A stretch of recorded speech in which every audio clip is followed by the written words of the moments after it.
Hi viewers, welcome to Ambi Samaiyal Ulagam. நான் உங்க அம்பிகா ஹேமந்த். இன்னைக்கு நம்ம சேனல்ல பார்க்க போறது என்னன்னா ஒரு காரசாரமான உருளைக்கிழங்கு பெப்பர் ரோஸ்ட். அதுவும் பேபி பொட்டேட்டோஸ்ல பண்ணிருக்கேன். சோ இது பாத்தீங்கன்னா ரொம்ப டேஸ்டியா, ரொம்ப டெலிஷியஸா, ரொம்ப ஸ்பைசியா இருக்கும். சோ இது எப்படி செய்யலாம், இதுக்கு தேவையான இன்கிரிடியன்ட்ஸ் என்னங்கறத வரிசையா பார்த்துடலாம் வாங்க. இங்க பாத்தீங்கன்னா ஒரு இரும்பு கடாய் ஹீட் பண்ணிருக்கேன். இதுல 2 குழிக்கரண்டி அளவுக்கு எண்ணெய் நல்லா காஞ்சதும் 1/2 டீஸ்பூன் அளவுக்கு கடுகு உளுந்த பருப்பு, கொஞ்சமா கறிவேப்பிலை. இங்க ஒரு பெரிய வெங்காயத்தை நான் நீளமா கட் பண்ணிருக்கேங்க. சோ அந்த வெங்காயத்தையும் போட்டுடலாம். வெங்காயம் போட்டா நல்லா வதக்குங்க.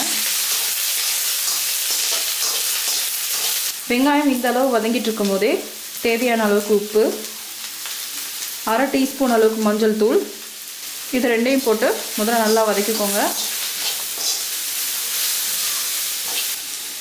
இப்போ வெங்காயம் ஓரளவு வதங்கினோனே ஒரு 1/2 டீஸ்பூன் அளவுக்கு நான் மிளகாய் தூள் போட்டுக்கிறேங்க. ஸோ நம்ம பெப்பர் போட போகிறோம்.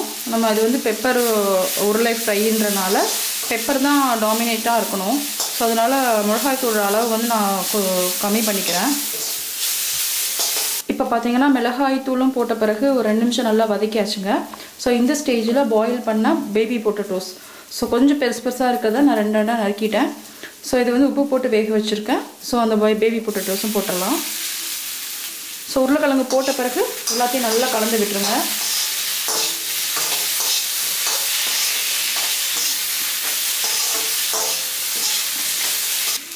நம்ம போட்ட மிளகாய் தூள்லேயே இது நல்லா ரோஸ்ட் ஆகணுங்க. ஸோ 10 நிமிஷம் சிம்மில் வச்சு நல்லா ரோஸ்ட் பண்ணுங்கள்.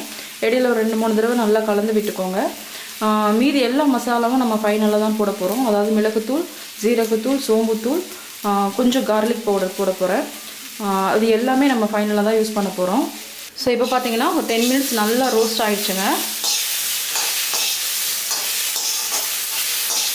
இந்த ஸ்டேஜில் 1 டீஸ்பூன் அளவுக்கு பெப்பர் தூள், 1 டீஸ்பூன் அளவுக்கு ஜீரகத்தூள், 1/2 டீஸ்பூன் அளவுக்கு சோம்புத்தூள். சோம்பு இன்கேஸ் உங்களுக்கு அந்த வாசனை பிடிக்கணும்னா நீங்கள் அதையும் ஒரு டீஸ்பூனாக சேஞ்ச் பண்ணிக்கலாம். ஸோ எல்லாம் போட்டு நல்லா கிளறி விட்டுருங்க.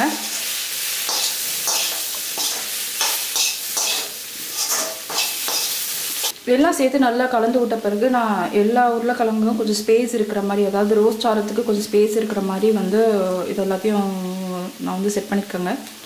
ஸோ இதில் பார்த்தீங்கன்னா ஒரு 5 நிமிஷம் வச்சா போதும். உங்களுக்கு நல்லா அந்த பெப்பரும் அந்த ஜீரகத்தூள் அண்ட் சோம்புத்தூள் அது கொஞ்சம் எண்ணெயில் நல்லா ரோஸ்ட் ஆனோன்னு நம்ம இறக்கிடலாம்.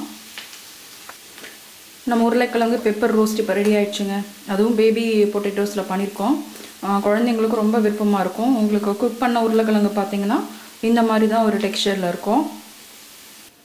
நம்ம உருளைக்கிழங்கு பெப்பர் ரோஸ்ட் ஆல்மோஸ்ட் ரெடி ஆகிடுச்சுங்க. கடைசி டச்சிங்க ஒரு 1/2 டீஸ்பூன் அளவுக்கு பார்த்திங்கன்னா கார்லிக் பவுடர். ஸோ இந்த பூண்டு பொடி இப்போ எல்லா இடத்துலையும் கிடைக்குது. அப்படி இல்லைன்னா நீங்கள் ஆன்லைனில் செக் பண்ணிங்கன்னா கூட வாங்கிக்கலாம். அப்படி பூண்டு பொடி இல்லாதவங்க முதல்லே கூட 2 பல்லு பூண்டு நீங்கள் வெட்டி போட்டிங்கனாலும் அந்த வாசனை நல்லாயிருக்கும். ஸோ நம்ம கார்லிக் பவுடர் போட்ட பிறகு நல்லா கலந்து விட்டுக்கோங்க. நான் ஸ்டவ்வும் ஆஃப் பண்ணிட்டேன். ஸோ மிளகு, சீரகம், பூண்டு எல்லாவோட வாசனையும் நல்லா வருதுங்க. ஸோ நம்ம உருளைக்கிழங்கு பெப்பர் ரோஸ்ட் இப்போ ரெடி ஆகிடுச்சுங்க. பார்த்திங்கன்னா ரசம் சாதம், தயிர் சாதம், சாம்பார் சாதம் எல்லாத்துக்கூடயும் இது ரொம்ப நல்லாயிருக்கும். பொதுவாக இது பார்த்திங்கன்னா லஞ்ச் மெனுக்கு தான் நல்லாயிருக்கும். டிஃபனுக்கு பார்த்திங்கன்னா சப்பாத்தி, பூரிக்கு எடுத்துக்கிட்டிங்கன்னா நல்லா ஸ்பைஸியாக இருக்கும். ஸோ கண்டிப்பாக அந்த வீடியோ உங்களுக்கு பிடிச்சிருக்குன்னு நினைக்கிறேன். பிடிச்சிருந்தா லைக் பண்ணுங்கள், ஷேர் பண்ணுங்கள், கமெண்ட் பண்ணுங்கள், மறக்காமல் சப்ஸ்கிரைப் பண்ணுங்கள். அதோட மறக்காமல் செஞ்சு பாருங்கள். தேங்க்ஸ் ஃபார் வாட்சிங்.